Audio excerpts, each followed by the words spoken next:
Hey guys, welcome to day 4 of the Spark Change Challenge, and I have lots of updates for you today.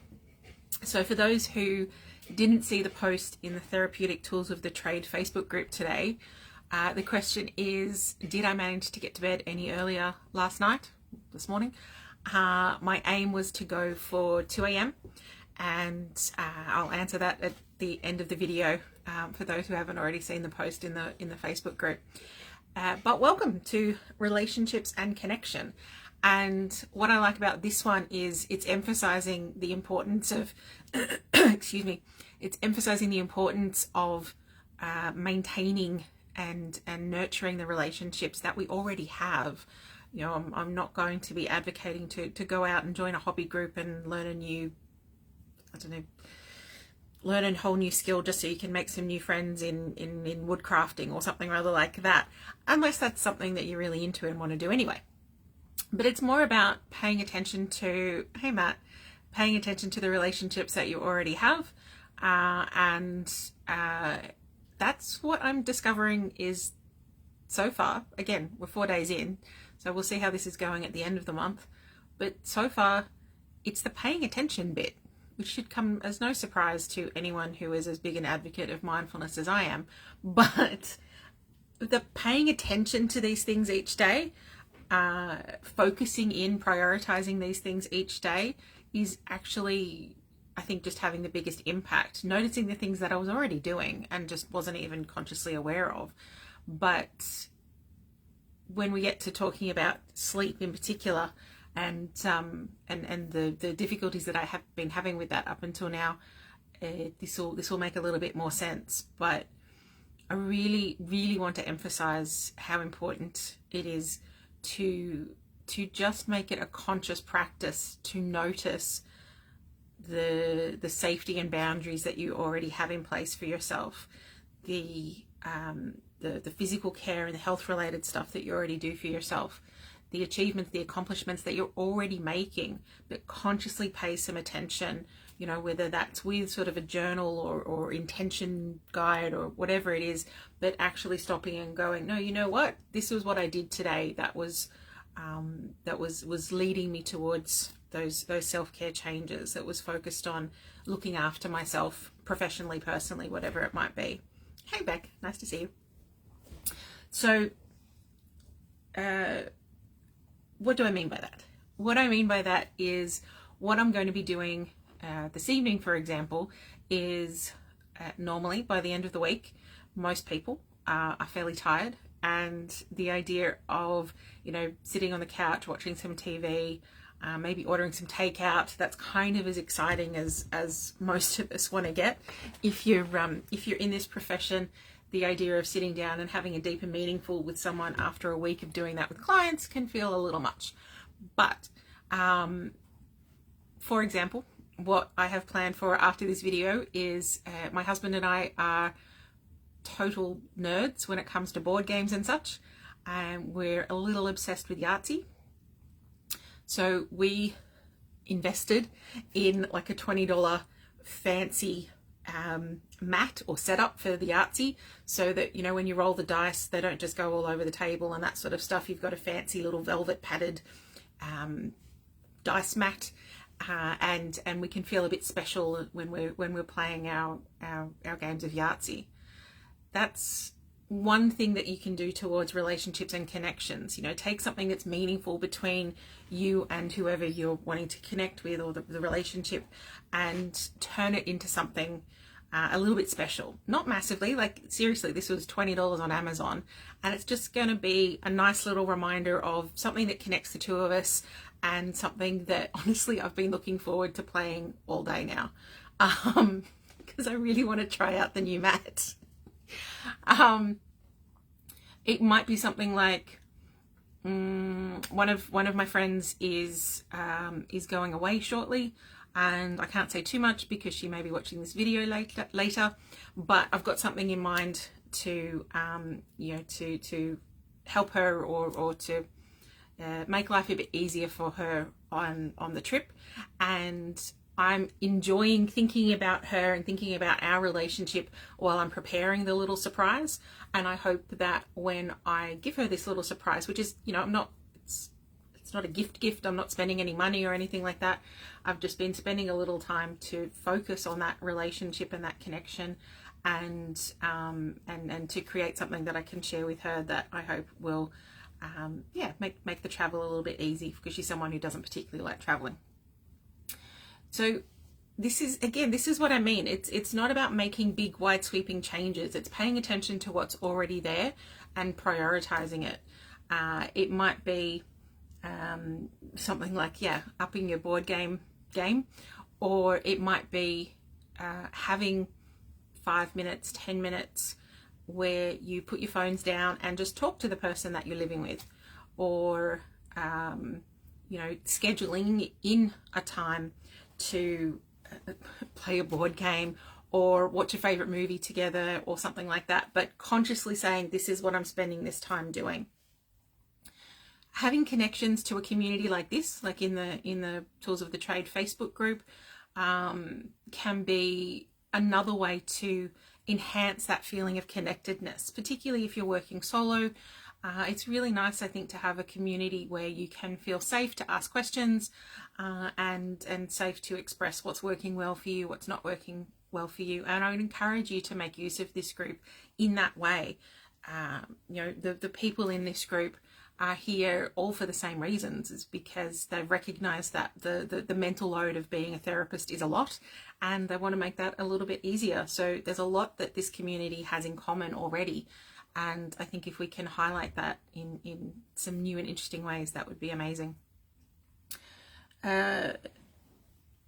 Yesterday's theme was achievement and accomplishment, and I have kind of a follow-up on that one.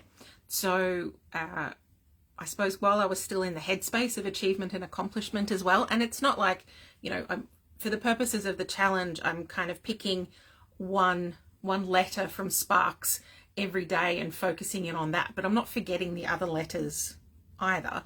There's hopefully little bits happening each day. It's just, for the purposes of this, it's easier to talk about it one letter at a time. But that achievement and accomplishment mindset has definitely been an interesting shift already, and it made it somehow much easier. There was an item on my to-do list that I've been putting off for, if I look when I put it on, it's about 3 months. Been putting it off about 3 months. And it was changing up all of our insurances. So we'd been to an insurance broker and we had an idea of what we needed and what we didn't need, and was getting, got random quotes for different things. But at some point I knew I had to sit down and go through, this is what's covered, this is what's not covered, this is the business insurances, the personal insurances, and I really didn't want to do that because it sounded deathly dull, and I knew it would involve at least a couple of hours on the phone to various insurance companies to get all this finalized. And it did. It took me about nearly 3 hours this afternoon. But I bit the bullet, went, okay, I've got the time this afternoon, I'm going to do it, and I'll feel really good once it's done. And I really do. I've saved like several $1,000s a year, and I'm just so glad that it's done and I can tick this off my to-do list. And somehow going into it with that mindset of, this is an achievement, this is an accomplishment, this is something that I can sit down and do and feel really good about doing and having done and off the to-do list afterwards. So that is almost like, having a little inbuilt reward system for doing the things that we don't really want to do, but we kind of need to do. So little follow-up there from achievement and accomplishment yesterday, plus, of course, the bedtime. So if you've been following along, sleep is my biggest Achilles heel when it comes to physical health, body care. And it was one of the things that I knew I had to work on if this self-care challenge was going to have any hope of having some lasting effects. So I very ambitiously set myself a target to get into bed by midnight on the first night. That didn't work. That was overly ambitious. So then I revised it to 2 a.m. Got closer, but still didn't work. And then last night I set myself the challenge I still set it for 2 a.m. and I'm like, okay, I can make 2 a.m. 2 a.m. is actually realistic. I can do that. But as everybody else was getting ready for bed and going to bed, I realized that whether it was paying attention to the achievements and accomplishments, whether it was ticking a few more things off that to-do list because I had been paying attention and prioritizing that, but for the first time in I don't even know how long, I honestly cannot and could not think of how long, I didn't feel like, oh no, I have to stay up and do X, Y, and Z. I felt like, no, you know, I've achieved enough today. I'm happy with what I've achieved and accomplished today, and I'm okay to go to bed. So I went to bed at 11 p.m. and I was asleep just after midnight. And for anybody who knows me or who's been following along, that's insane. That I did not think would ever happen. So I'm feeling pretty happy with myself. I'm feeling very happy with the amount of sleep I ended up getting. And I'm really, really curious about how long this one is going to last for. We'll see how it goes tonight. But I was so much more productive today as well that I don't feel like, oh my God, there's all this work that I have to do after everyone else has gone to bed. So I'm feeling quite hopeful.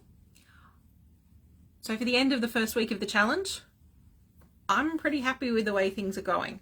And what I really hope is you're using this as a bit of a prompt for your own self-care to look at it. You know, we've talked about self-sacrificing and unrelenting standards, and those definitely apply for me. So a lot of these hacks or a lot of these things that I'm trying out are suitable for me and my particular schemas and my coping strategies and all of that kind of stuff.